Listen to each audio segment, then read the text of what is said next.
Assalamualaikum warahmatullahi wabarakatuh. Pada pertemuan kali ini saya menyampaikan tentang bagian mata, yaitu kornea, yang erat hubungannya dengan lensa kontak.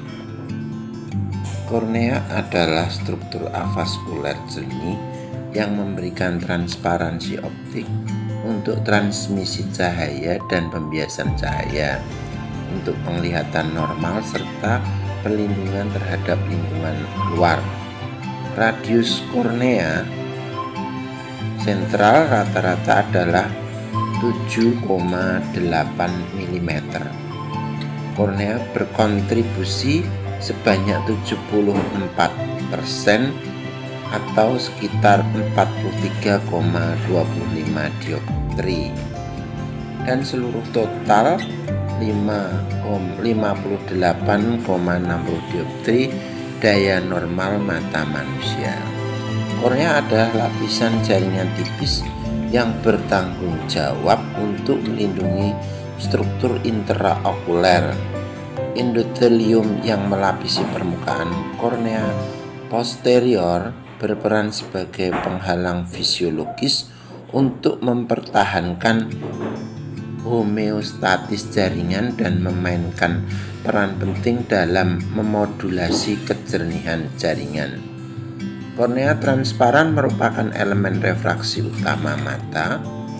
Susunan matriks ekstraseluler yang dikontrol dengan baik sangat penting untuk fungsi kornea dan juga dalam membangun stabilitas mekanis yang tepat yang diperlukan untuk menjaga bentuk dan kelengkungan kornea. Kornea terdiri dari 3 lapisan: lapisan epitel luar, lapisan tengah, dan stroma. Stroma kornea terdiri dari sekitar 90% ketebalan kornea adalah matriks ekstraseluler yang kaya kolagen yang dikumpulkan untuk memberikan transparansi dan mempertahankan struktur yang dibutuhkan untuk pembiasan cahaya.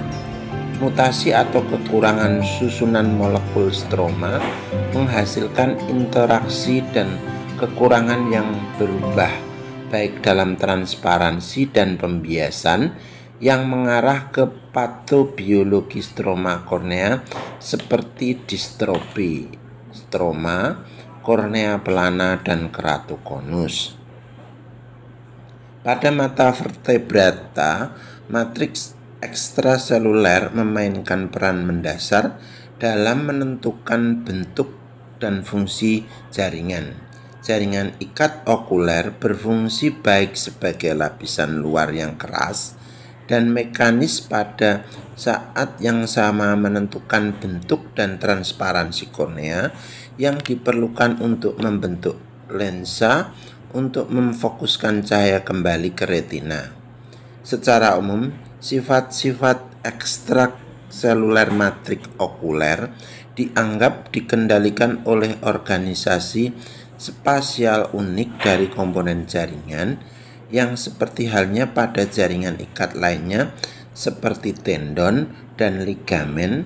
Sebagian besar adalah protein, glikoprotein, dan glikosaminoglikan atau proteoglikan.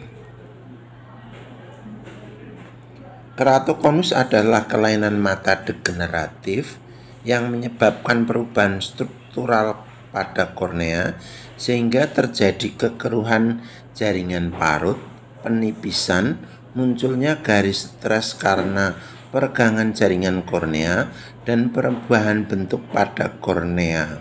Perubahan kelengkungan dalam dan luar dari kornea.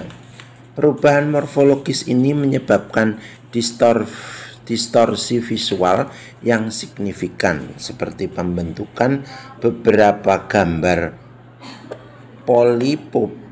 poliopia monokuler, kepekaan terhadap cahaya, dan kehilangan penglihatan malam. Kolagen di lapisan Bowman dan stroma menyumbang lebih dari 80% berat kering kornea akan menjadi penyumbang elastisitas kornea. Zat dasar yang sebagian besar dibentuk oleh proteoglikan dan keratosit atau fibroblast akan memberikan karakteristik yang kental. Epitel kornea yang meliputi 10% ketebalan kornea pusat juga dapat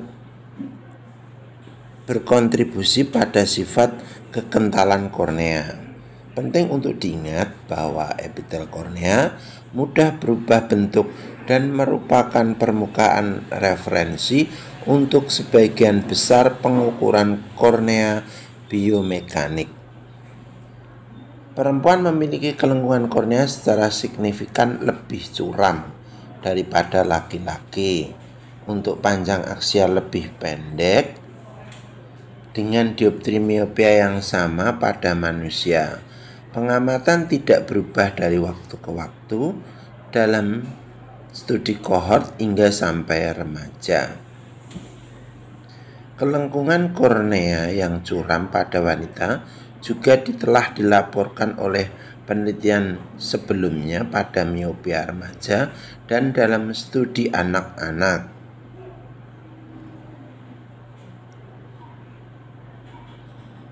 Sifat biomekanik kornea berperan penting dalam menjaga bentuk dan transparansi kornea. Berbagai faktor mempengaruhi biomekanik kornea seperti hidrasi, elastisitas, viskositas, dan ketebalan stroma kornea.